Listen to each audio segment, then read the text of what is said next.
Gente, nós vamos falar de Efésios. A má notícia é que é a última conversa que a gente tem sobre Efésios. 14ª conversa que a gente tem a respeito do livro de Paulo aos Efésios.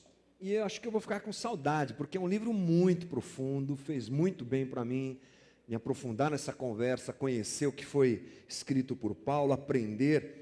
E ele é de uma complexidade grande, né? A gente navegou bastante, conhecemos muitas coisas legais, mas tudo acaba, né? E a gente encerra hoje essa conversa aqui e vamos orar pedindo que Deus nos dirija também nesse momento, que é realmente importante para todos nós debruçarmos na palavra e aprendermos mais do Senhor. Então vamos orar. Nosso Deus querido, mais uma vez nós nos dirigimos ao Senhor, pedindo ao Senhor que nos ajude neste momento em que a gente vai se debruçar diante da Tua palavra e nos alimentar dela. Nos ajuda, Senhor, porque a verdade é que nos liberta e queremos conhecer a verdade através da Tua palavra. Obrigado porque o Senhor se revela através dela, nos ensinando, nos exortando, nos incentivando e nos transformando.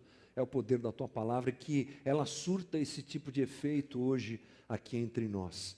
Todo tipo de resistência, seja ela qual for e venha de onde for, nós te pedimos que seja desfeita em nome de Jesus e que nós tenhamos a liberdade e a alegria de sermos terra fértil, aquilo que o Senhor quer nos ensinar e falar ao nosso coração nessa noite.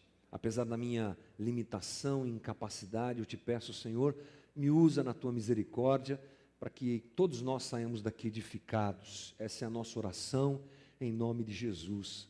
Amém. Muito bem. Último texto do livro de Efésios, capítulo 6, versículo 10. A gente andou bastante, né? Falamos muitas coisas, e agora Paulo entra num assunto interessante. Paulo fala de uma guerra invisível. Ele deixa só esses últimos versículos para falar dessa guerra, mas ele fala algo muito interessante. E ele fala que é uma guerra invisível. Ele apresenta o nosso inimigo, o inimigo das nossas almas, Satanás. Ele apresenta o diabo. Interessante isso, né? Paulo gasta algum tempo para falar dessa luta espiritual que o cristão, o redimido em Cristo Jesus, precisa conhecer, precisa saber e precisa se equipar para lutar essa guerra e essa batalha. Ele apresenta Satanás, não dá muitos detalhes, não perde muito tempo, não investe muito tempo em falar sobre o diabo, você vai perceber comigo isso no texto, mas ele fala a respeito dessa oposição. Vamos nos lembrar que nós fizemos uma grande trajetória aqui no livro de Efésios. Começamos no princípio, começamos na eternidade, começamos falando aqui de predestinação de Deus, começamos falando de uma série de coisas que acontecem antes de nós virmos ao mundo, no início de todas as coisas, e aí fomos traçando esse trajeto, esse caminho, que fala, que nós aprendemos aqui a respeito da redenção, da remissão, no plano de Deus através de Cristo Jesus, da constituição de novas criaturas, de novos homens e novas mulheres, e essa redenção, essa remissão, nos foi proporcionada pela morte de Cristo na cruz. Depois Paulo entra falando sobre a convivência, falando sobre a quebra de barreiras entre nós, entre judeus e gentios. Ele é muito profundo, por isso que nós gastamos 14 domingos falando sobre tudo isso aqui. Depois Paulo entra na questão prática, lembra? A partir do capítulo 4, como o cristão renascido precisa viver, como a gente deve viver. E aí ele vem nas questões comportamentais, falando, ou seja, é o plano de Deus para o homem. É incrível esse livro nesse aspecto. O plano de Deus para o homem é apresentado por Paulo. No final, ele diz assim, mas espera aí, como se ele dissesse assim, espera aí, eu preciso dizer para vocês que esse plano todo tem um oponente, que é Satanás. Essa é a ideia de Paulo. Finalizar o texto com essa conversa tem essa finalidade, dizer, olha, o plano de Deus é esse, mas tem alguém que se opõe. Há uma oposição a esse plano perfeito e maravilhoso de Deus. Deus fez e o diabo e as hostes das trevas e aqui as potestades e principados, como Paulo fala, querem desfazer, querem se levantar e se levantam contra isso.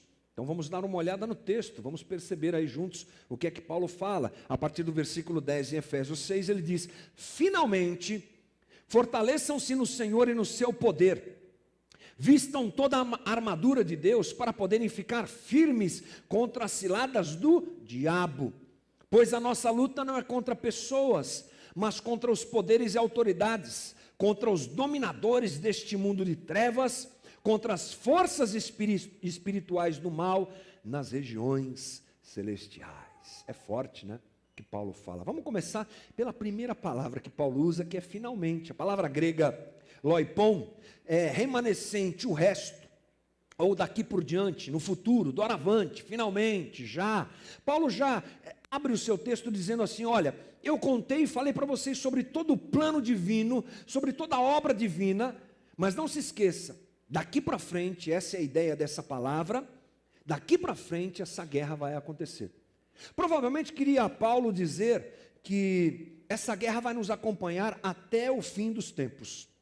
É uma guerra presente na vida que nós vivemos, no tempo que nós vivemos, no momento histórico que nós vivemos, esse momento onde o reino já está, mas não completamente, essas coisas todas que a gente já aprendeu aqui nas nossas conversas. Paulo está querendo dizer, olha, até a volta de Jesus, até quando tudo convergir a Ele, essa guerra vai acontecer. Não se esqueçam, aliás, ele chama muito a nossa atenção para isso. É claro que Paulo quer que a gente saiba que existe uma guerra, Paulo quer que a gente saiba que há um inimigo, porque caso contrário, a gente estaria refém das próprias ações desse inimigo. É um esclarecimento para nós. Você sabe que na guerra, um dos maiores valores de uma guerra são as informações, não é?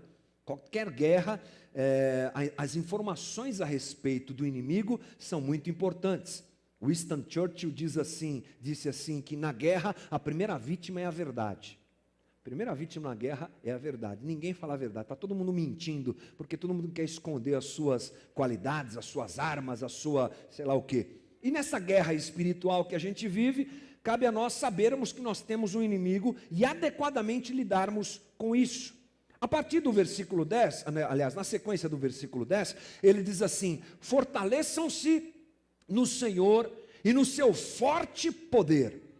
Paulo abre dizendo o seguinte: ó gente, tem uma guerra, a guerra é contra hostes, potestades, principados desse mundo tenebroso, e você, ser humano, não consegue. Essa guerra você não consegue vencer. Não adianta você achar que você pode ser bonzinho o suficiente para vencer as obras do inferno.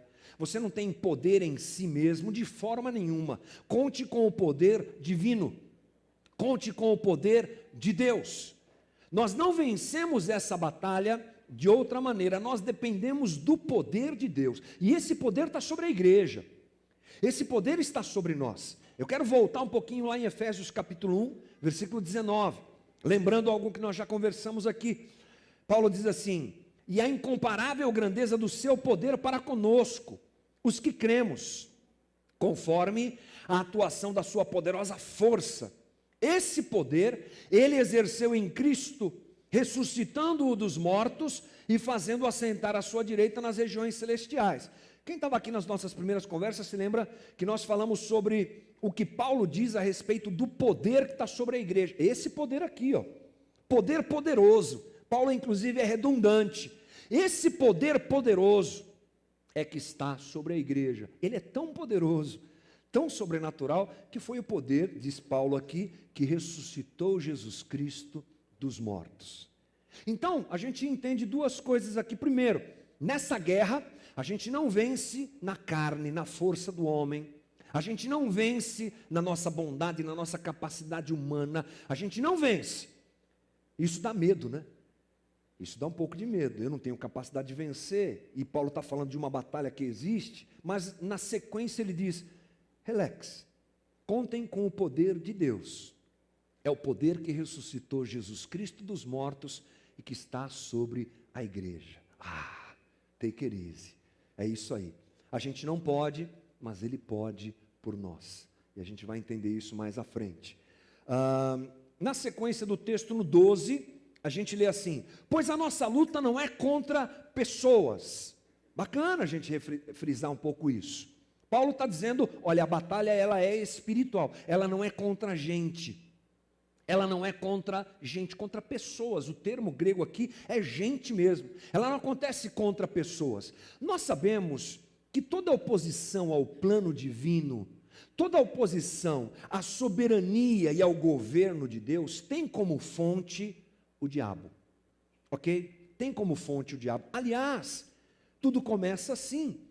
Estávamos lá no Éden, humanidade, vontade de Deus plena, tudo perfeito, tudo legal, e aparece Satanás, aparece o tentador, aparece a serpente, e coloca em xeque a vontade de Deus.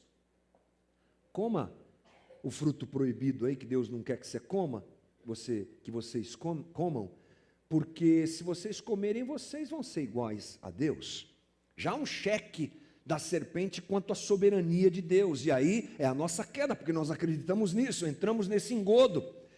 Portanto, essa ação, melhor dizendo, continua na história da humanidade.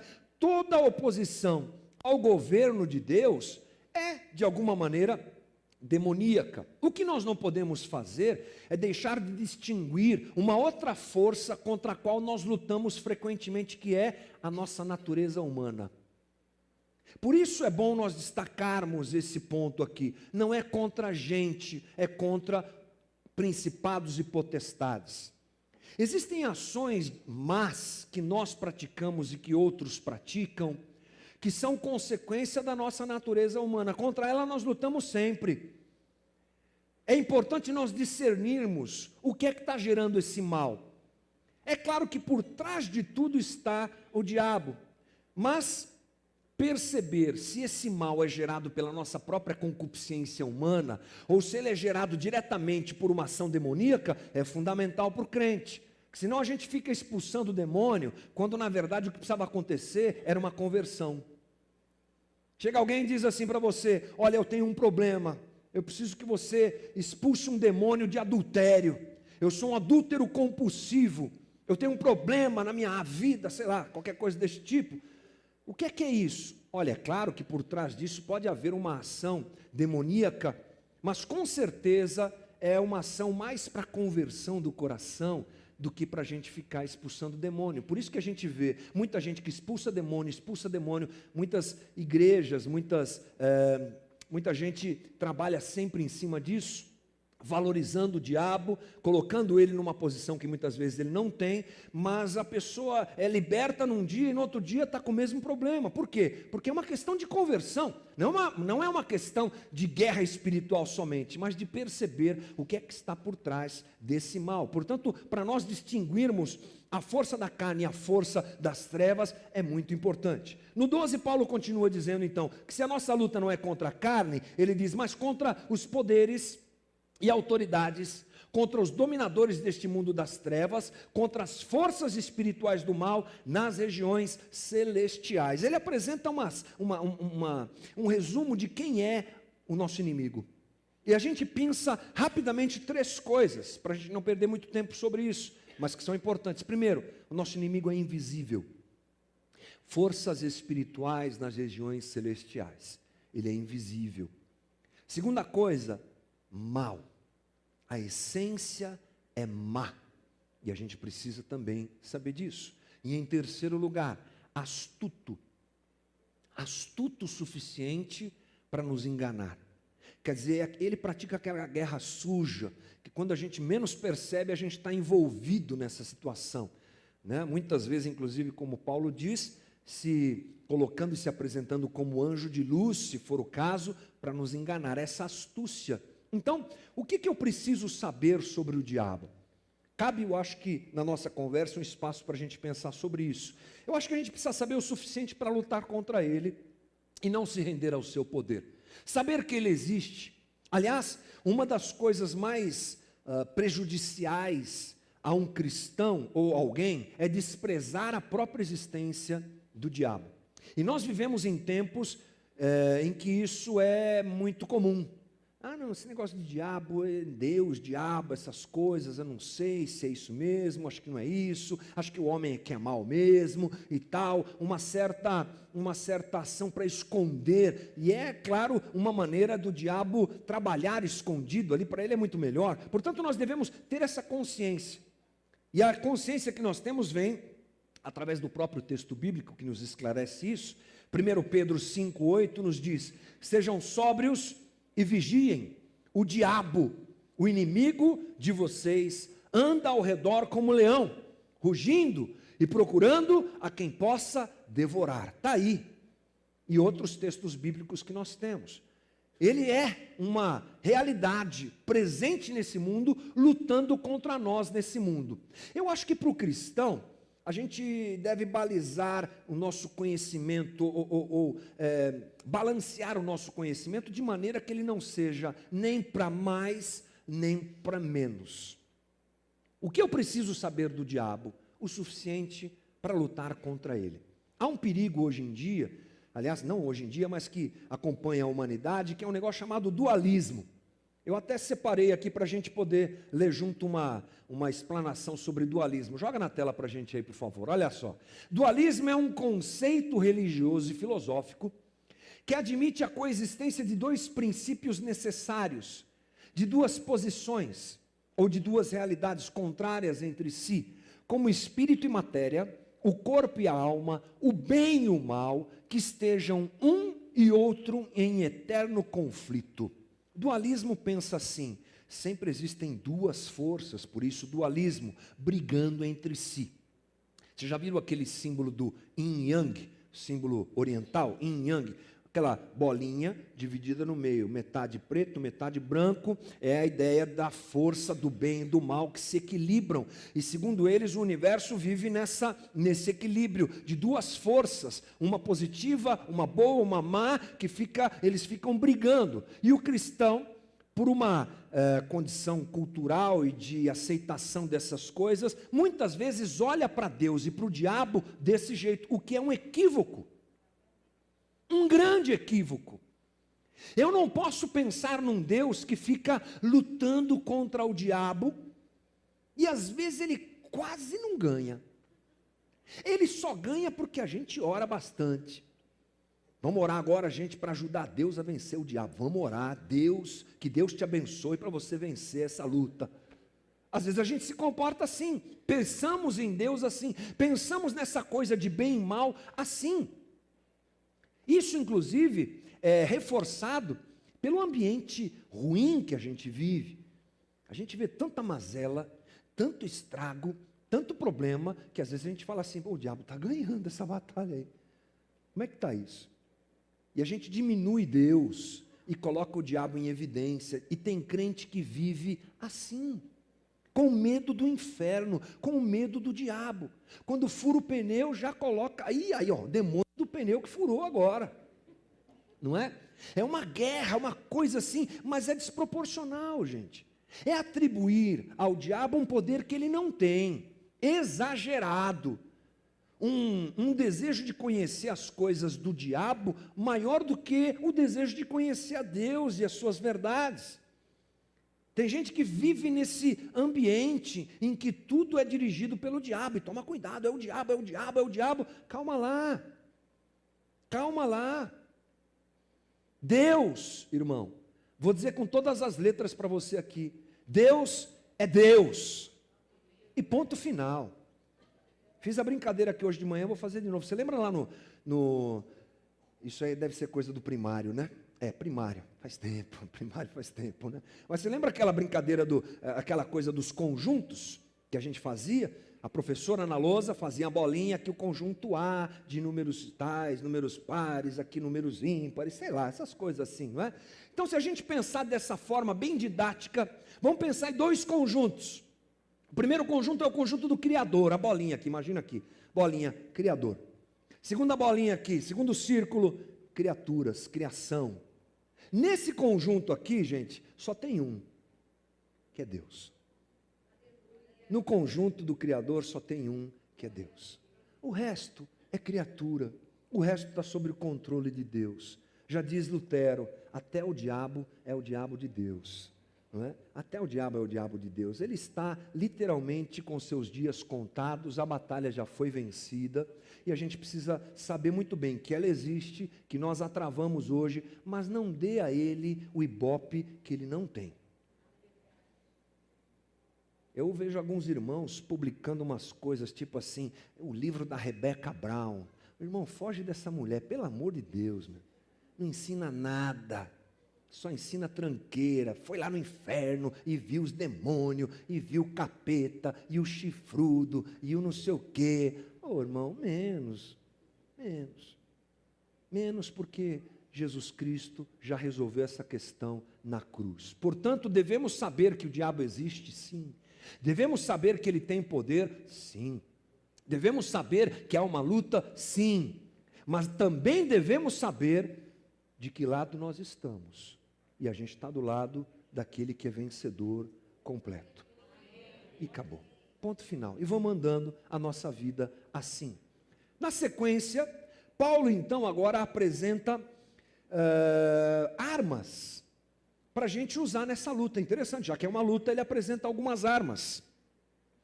E aí a gente vai aqui dar uma geral nessas armas e vamos aprender um pouco o que Paulo quer nos dizer sobre isso. 13, Efésios 6:13.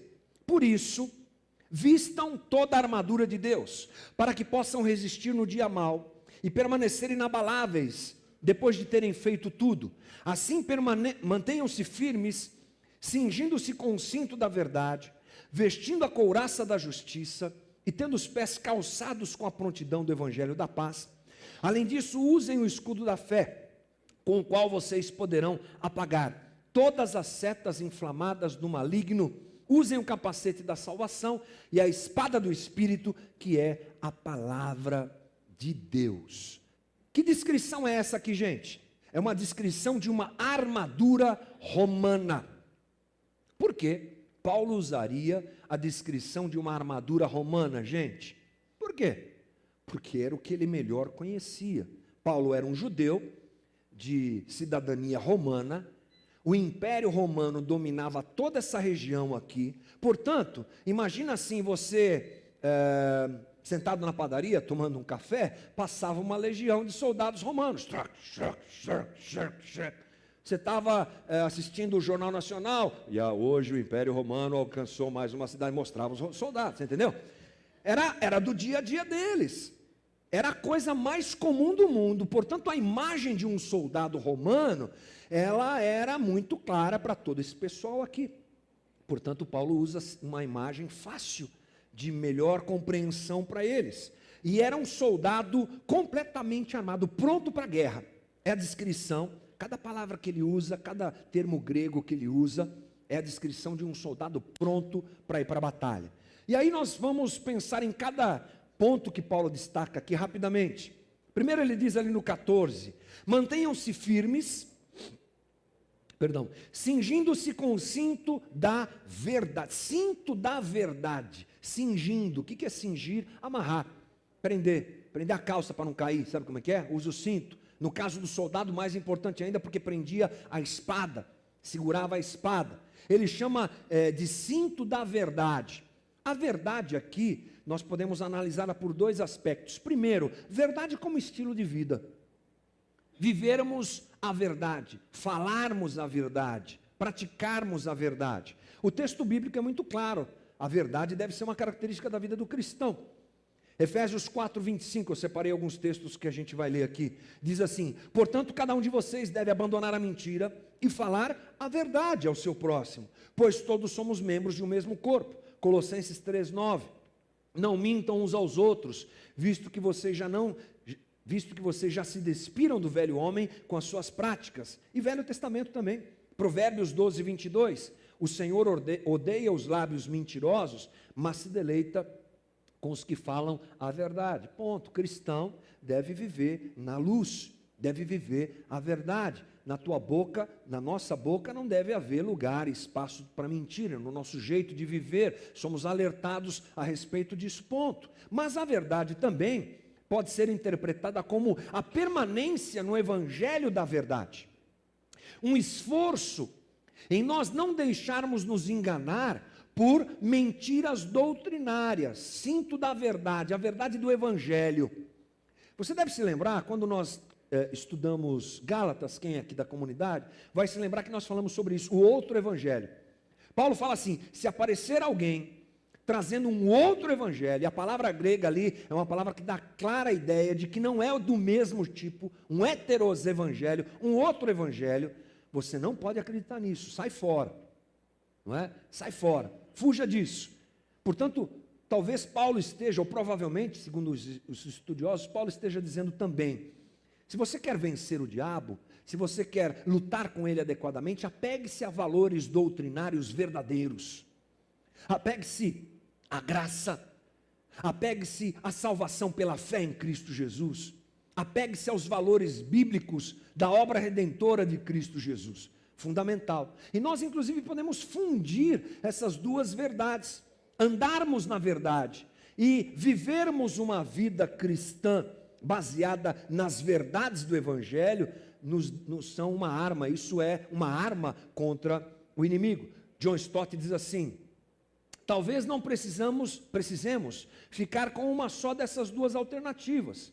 Aí ele cita um cara aqui, o judicioso Gurnall, escreve, uns querem dizer com verdade, uma verdade de doutrina, outros querem que seja a verdade do coração, a sinceridade. Penso que é melhor juntar as duas, uma não bastará sem a outra. Na nossa luta contra o diabo não pode faltar verdade, ok? A segunda coisa que Paulo fala sobre a couraça da justiça, aquela peça de metal que o soldado romano usava em torno do seu peito, aqui também nas costas, e que o protegia na batalha. Essa é a ideia dessa parte da fala de Paulo. Também apresentamos aqui dois tipos de interpretação para essa justiça.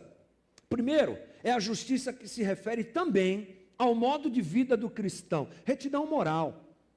Justiça na Bíblia, às vezes foge ao nosso entendimento, né? Justiça a gente já pensa em juiz, já pensa em justiça judiciário, não. Muitas vezes a palavra justiça na Bíblia, ela é usada como vontade de Deus, o correto a se fazer. A justiça é o correto a se fazer. Então tem a ver com retidão moral. Vamos dar uma olhadinha na palavra grega, no original, de kaiosune. Olha só o que diz aqui, num sentido amplo, estado daquele que é como deve ser. Justiça, condição aceitável para Deus. Doutrina que trata do modo pelo qual o homem pode alcançar um estado aprovado por Deus. Integridade, virtude, pureza de vida, justiça, pensamento, sentimento e ação corretos. Pronto. Essa é a ideia de justiça apresentada no texto. A gente precisa se lembrar, por exemplo, que Jesus cumpriu a justiça. Ele foi completamente correto no cumprimento da justiça. Se lembra quando Jesus quis ser batizado por João Batista? João Batista não quis, né? Você se lembra? Não sou digno nem de amarrar tua sandália, como é que eu vou te batizar? E Jesus disse o quê? Vamos lá, Mateus 3,15. Respondeu Jesus, deixa assim por enquanto. Convém que assim façamos para cumprir toda a justiça. E João concordou. Olha, você vai me batizar, porque é o correto. E nós como cristãos andamos nessa mesma dinâmica, fazendo aquilo que é correto. Então, praticar a justiça, ou se cingir com a justiça, é viver de forma correta. Agora, nós podemos pensar também em justiça como justificação pela fé em Jesus. Um desdobramento, couraça da justiça, não a justiça que eu pratico, mas a justificação em Cristo Jesus. Aí a gente entra numa uma coisa um pouco mais ampla, mas eu quero ler com você Romanos 5:1, que diz assim: tendo sido, pois, justificados pela palavra, pela fé, temos paz com Deus por nosso Senhor Jesus Cristo. Justificados pela fé, temos paz com Deus por nosso Senhor Jesus Cristo. Vamos nos lembrar que em nossa natureza humana somos inimigos de Deus. Sim ou sim, irmão? Sim. Essa não tem para onde ir. Somos inimigos de Deus.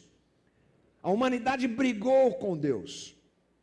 Jesus morre na cruz, no meu lugar e no teu lugar. Quando eu creio no sacrifício de Cristo, como um sacrifício que me substitui, eu me torno justificado diante de Deus. Por isso que nós somos, diz aqui Paulo, justificados pela fé. Fé em Cristo Jesus. Isso é plano de salvação, isso é básico do cristão. Não tem a ver com o que eu faço, tem a ver com o que Cristo fez. Então veja só, essas duas coisas se completam. Talvez fosse melhor eu ter começado pela justificação, mas já que eu comecei pela justiça, vamos remendar essa coisa aqui, ajustar essa conversa nossa aqui. Há uma justiça que é aquela que eu pratico. Eu vivo de acordo com a vontade de Deus. Isso é uma arma na minha luta contra o diabo. Mas a outra parte dessa mesma arma, talvez, seja o fato de nós nos lembrarmos que somos justificados por Cristo Jesus, pela fé em Cristo Jesus.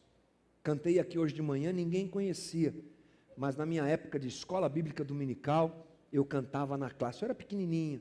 Justificados pela fé, temos paz com Deus, por nosso Senhor Jesus Cristo. Mais alguém lembra disso? Aí, irmão! Aleluia! Para me ajudar, que hoje de manhã eu paguei mico sozinho aqui, tá vendo? Cantava na escola bíblica dominical. Aprendi os versículos com música, era muito legal. Justificados pela fé, temos paz com Deus por nosso Senhor Jesus Cristo. Nós não podemos nos justificar. Eu separei um texto em Gálatas que diz isso. Gálatas 2,16. Sabemos que o ninguém é justificado pela prática da lei, mas mediante a fé em Jesus Cristo.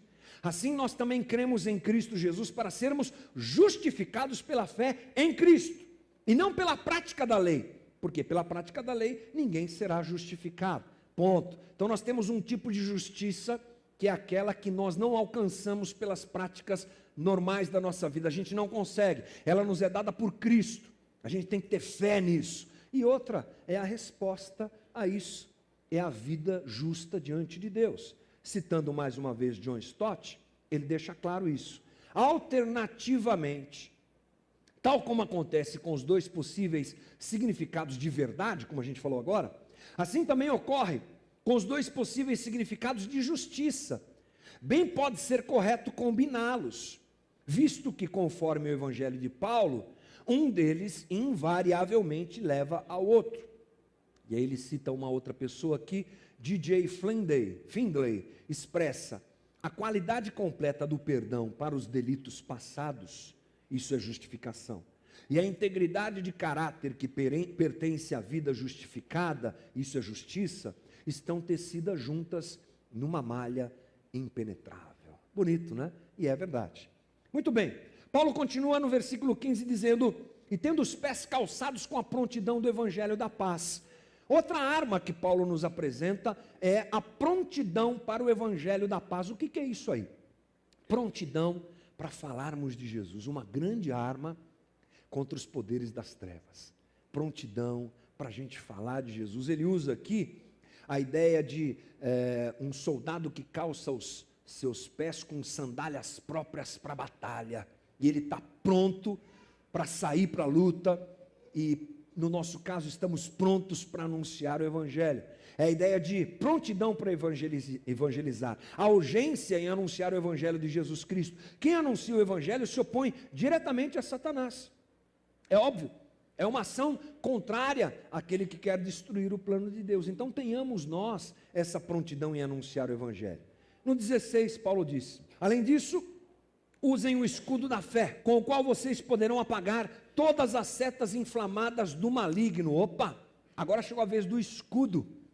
E aqui o escudo que Paulo fala é um escudo típico do soldado romano em guerra, um escudo grande, que protegia praticamente o seu corpo inteiro, era feito de madeira, couro, e era bem resistente para dar conta das flechadas, das lançadas, das marteladas e das tranqueiras que o soldado tinha que enfrentar, e também das flechas incendiárias. Paulo usa essa ideia, essa metáfora, para nos alertar que Satanás é um agente de acusação contra nós.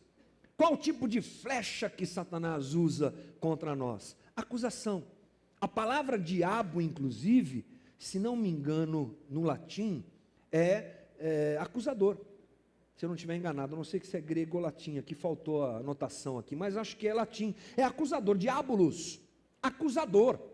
É aquele que acusa. Aliás, no texto bíblico nós encontramos um termo tipo assim, acusador das nossas almas. É aquele que frequentemente nos acusa. E nós estamos sujeitos à acusação do diabo. Por quê? Porque nesse mundo de meu Deus que nós vivemos, em que nós somos imperfeitos e pecadores, contamos com a graça de Deus, nós erramos e pecamos. Certo, irmão? Ok? Quem disser que não peca, já está pecando, porque todo mundo peca. Nós pecamos, não queremos. Queremos fazer a vontade de Deus, mas pecamos. Quando pecamos, puxa vida, pequei. Percebo que pequei. Vem a ação do diabo roubar nosso coração. Quando a gente passa por uma dificuldade, a gente se esquece da misericórdia e da graça de Deus. Nós nos identificamos muito pelas circunstâncias, não é verdade? Conversando com uma pessoa hoje de manhã, eu disse para ela, a gente não pode olhar para o amor de Deus com os óculos da nossa circunstância. Nós não podemos avaliar o amor de Deus mediante as lentes da nossa vida, do nosso cotidiano, das circunstâncias que estamos vivendo. Frequentemente, quando fazemos isso, enxergamos o amor de Deus de forma deficiente, errada, e somos alvo da acusação do diabo. É esse tipo de coisa que Paulo está dizendo. E ele diz que é um escudo da fé. Escudo da fé. Eu me defendo das acusações do inimigo usando o escudo da fé. Fé em quê? Fé na redenção que nós temos em Cristo Jesus. Que a despeito do nosso erro, do nosso pecado, da nossa forma errada de ser e de viver, Ele nos ama absolutamente. Então, quando vem o inimigo nos acusar, eu uso o escudo da fé. Essa é a ideia que Paulo nos dá. O escudo da fé, portanto, é a certeza da obra redentora de Cristo na minha vida, a despeito do que eu estou vivendo. John Stott diz assim também, há porém um escudo com o qual podemos apagar ou extinguir todos esses dardos com pontas de fogo, é o escudo da fé. O próprio Deus é o escudo para os que nele confiam, e é pela fé que fugimos para Ele, procurando refúgio. A fé, pois, toma posse das promessas de Deus em tempos de dúvida e de depressão. A fé toma posse do poder de Deus em tempos de tentação. No 17, Paulo fala sobre o capacete da salvação. O que é isso aí, gente? É a convicção da salvação em Cristo. É a grande vitória que nós temos. Ele usa a metáfora de um capacete usado pelo soldado romano que também protegia o quê? Sua cabeça, sua mente.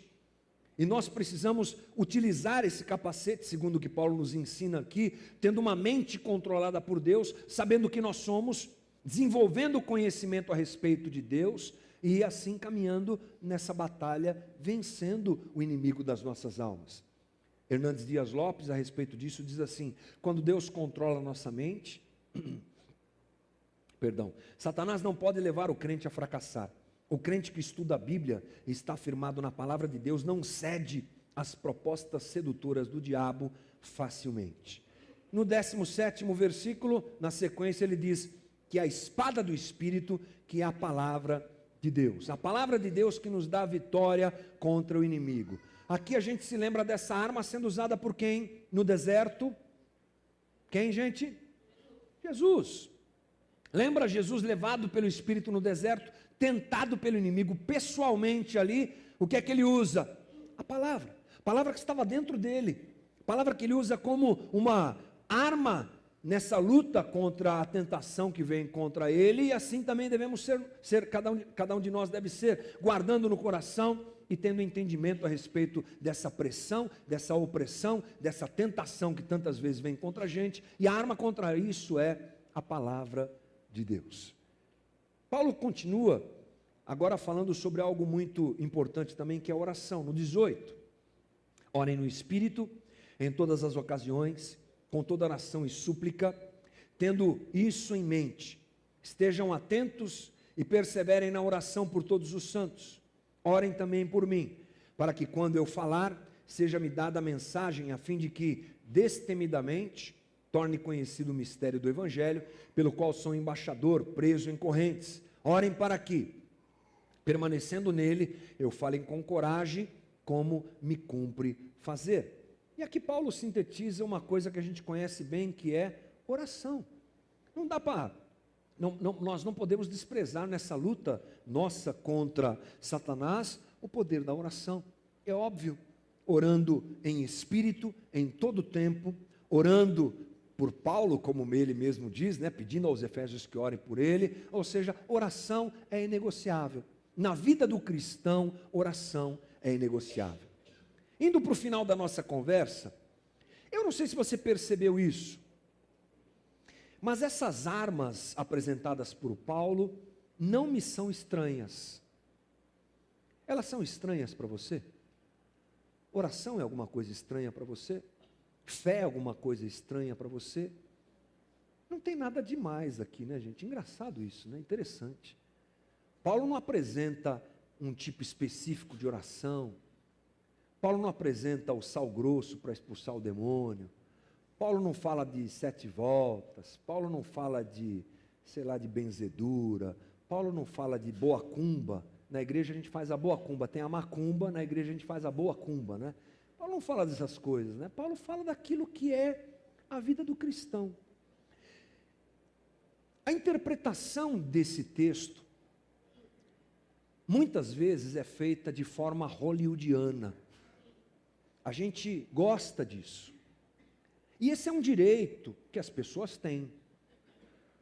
Os meus amigos aqui, irmãos, que vieram de uma linha neopentecostal, sabem muito bem o que eu estou falando. Esse é o tipo de texto que a gente gosta de pegar e falar, agora o capeta está lascado, que agora eu tenho a espada, agora eu tenho o cinturão e faz até a armadura, agora receba a armadura do soldado romano que você vai sair daqui cheio dessa...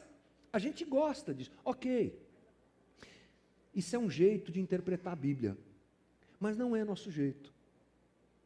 A gente percebe aqui que Paulo trata de coisas do dia a dia da vida cristã. Eu tenho que ter consciência, tem uma guerra? Tem. Eu tenho que ter consciência, tem um diabo? Tem. Eu tenho que ter essa consciência de que eu estou em luta, de que a coisa pode ser perigosa. A gente lê o texto lá de Pedro, é um demônio, é o diabo, está ao nosso derredor. Mas a importância disso, dentro de um texto de 6 capítulos, está reservada a, talvez aqui, quantos? 18? Não, 10 versículos. Em 6 capítulos, Paulo pega 10 versículos para falar dessa guerra. A gente às vezes quer inverter a coisa, né?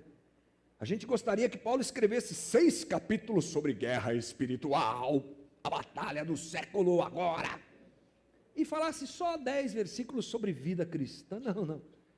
Vamos medir a importância do que Paulo fala pelo quanto ele fala. Se ele gasta 6 capítulos falando de vida cristã, plano de salvação, nova comunidade de Deus, a gente passou 14, aliás, esse é o 14º domingo que a gente fala disso, e ele só gasta 10 versículos para falar dessa guerra. Portanto, ela é real, ela existe, mas ela deve ser equalizada na minha vida, e eu preciso saber que a minha vida segue. É uma questão de consciência com postura, com uma postura, consciência com uma postura diante do Senhor e da vida cristã. Paulo não valoriza esse aspecto da vida do cristão, ele insere essa realidade dentro da nossa caminhada. Ou seja, a gente precisa se lembrar que a vida em Cristo, com Cristo, é uma vida de guerra. Uma vida de luta contra nós mesmos e contra principados e potestades. Nós vencemos o diabo correspondendo ao evangelho da cruz, vivendo a vida em Cristo Jesus. Eu coloco o diabo debaixo dos meus pés, como a gente costuma dizer e gosta de dizer, sabe como? Sendo crente. Simples assim. Seja cristão. Veja o que ele fala, verdade, cinto da verdade, não é? Capacete da salvação, couraça da justiça, não tem nada demais, irmão. mas tem tudo demais. Se eu não preciso supervalorizar, eu também não posso desprezar, porque essa é a caminhada do cristão. E como é que eu devo lutar? Para encerrar nossa conversa, com a convicção plena da vitória de Cristo sobre o diabo na cruz do Calvário. Isso não deve fugir da tua cabeça nunca. E para isso, eu separei um texto que Paulo escreve também aos Colossenses. Aliás, a carta de Paulo aos Efésios e a carta de Paulo aos Colossenses são muito parecidas. E eu pensei um texto lá de Colossenses que é muito bacana para a gente encerrar nossa conversa, entendendo o que é que aconteceu. Versículo 6, Colossenses 2. Portanto, assim como vocês receberam a Cristo Jesus, o Senhor, continuem a viver nele, enraizados e edificados nele, firmados na fé como foram ensinados, transbordando de gratidão. Tenham cuidado, para que ninguém os escravize a filosofias vãs e enganadoras, que se fundamentam nas tradições humanas e nos princípios elementares deste mundo, e não em Cristo, pois em Cristo habita corporalmente toda a plenitude da divindade, e por estarem nele, que é o cabeça de todo poder e autoridade, vocês receberam a plenitude. Nele também, vocês foram circuncidados, não com uma circuncisão feita por mãos humanas, mas com a circuncisão feita por Cristo, que é o despojar do corpo da carne. Isto aconteceu quando vocês foram sepultados com ele no batismo, e com ele foram ressuscitados, mediante a fé no poder de Deus, que o ressuscitou dentre os mortos. Quando vocês estavam mortos em pecados e na incircuncisão da sua carne, Deus os vivificou juntamente com Cristo. Ele nos perdoou todas as transgressões e cancelou a escrita de dívida que consistia em ordenanças e que nos era contrária. Ele a removeu, pregando-a na cruz, e, tendo despojado os poderes e as autoridades, fez deles um espetáculo público, triunfando sobre eles na cruz. Aleluia! Essa é a batalha que a gente tem que vencer. Aliás, recomendo que você leia esse texto em casa com mais calma. Colossenses 2, de 6 a 15. E nós podemos perceber a obra maravilhosa de Cristo sobre a nossa vida, nos redimindo, nos restaurando, e sobre o inferno. A aparente derrota de Cristo na cruz foi a sua grande vitória. E ali ele despojou e venceu principados e potestades e dominadores, que a gente luta contra eles hoje, sim, mas que já estão derrotados em Cristo Jesus. Nossa vitória completa está na cruz de Cristo. Ele venceu, nós vencemos, tomando a nossa cruz e seguindo ao Senhor. É isso que nos cabe. Tome a tua cruz, negue-se a si mesmo e siga a Cristo. E o diabo não tem poder na minha vida, nem na tua vida, em nome de Jesus. Amém? Eu quero te convidar, amém, glória a Deus. Muito bom. Vamos orar, vamos ficar de pé. E agora vai ter oração da batalha, pastor? Não, nós vamos orar, irmãos. Vamos orar para que Deus abra nosso coração, nossa mente para entender tudo isso, nós abraçarmos a fé em Cristo Jesus e nós caminharmos com o Senhor. Esse é o nosso papel. Feche os teus olhos, vamos orar juntos. Coloque o teu coração diante do Senhor e se apegue a isso de uma forma profunda, em nome de Jesus. Senhor nosso Deus, obrigado por essa noite, esclarecedora para todos nós. Aliás, obrigado por esses 14 domingos, em que nós nos debruçamos sobre o livro de Efésios. Que grande aprendizado nós todos tivemos. E hoje nós aprendemos aqui, Senhor, e queremos que isso faça parte da nossa vida, nos ajuda a viver a vida em Cristo, nos ajuda a lutar contra o diabo, vivendo a vida em Cristo, rejeitando o evangelho errado, abraçando a verdade da palavra, utilizando essa armadura que de forma metafórica Paulo apresenta a nós, mas que é uma grande realidade nessa vida, nessa luta que nós temos, e que cada uma dessas partes citadas aqui sejam verdades da nossa vida em Cristo. A fé, a justiça, a verdade, a salvação, a vontade de pregar o Evangelho, todas essas coisas, a oração, coisas tão singelas do Evangelho, mas tão poderosas. É contra elas que o diabo não pode, é contra elas que nós vemos o inimigo se dobrando, é contra elas que ele luta. Não quer que nós a abracemos, não quer que elas sejam parte da nossa vida, mas nós te pedimos graça e misericórdia para que elas sejam parte da nossa vida.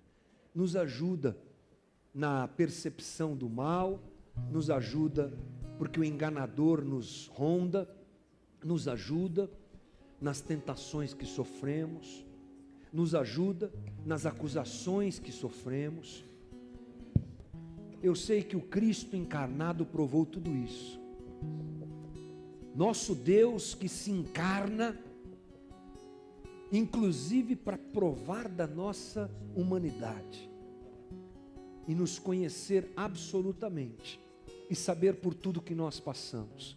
Ajuda-nos, Jesus, que quando o diabo se apresentar em tentação diante de nós, sejamos como o Senhor foi no deserto, que quando ele se levante para nos acusar, que quando ele se levantar para nos coagir o coração, para confundir a nossa mente, para trazer questionamentos sobre o teu amor por nós, a tua promessa para nós, o teu cuidado conosco. E tantas vezes isso vem sobre a gente, tantas vezes a gente é desencorajado, tantas vezes a gente fica com medo de que a gente está abandonado pelo Senhor, tantas vezes nos falta fé na obra redentora de Cristo. Nos ajuda nessa luta, nos apropriamos de tudo isso que foi dito aqui e pedimos: leva-nos, Senhor, a viver como cristãos que vencem a batalha dia a dia, em nome de Jesus. Muito obrigado por cada irmão aqui, muito obrigado por esse domingo bom que o Senhor nos deu. Nosso pedido, dá-nos uma semana boa também, Jesus. Levanta os meus irmãos que estão caídos, cansados, machucados, feridos. Cuida dos enfermos, Jesus. Cuida daqueles que estão em lutas. Todos nós, cada um na sua dificuldade, no seu dia a dia, nos abraçamos uns aos outros e nos fortalecemos na força do Senhor, na força do seu poder, para mais uma semana diante do Senhor. Muito obrigado. Leva-nos em paz. É a nossa oração em nome de Jesus. Amém. Deus te abençoe, irmão.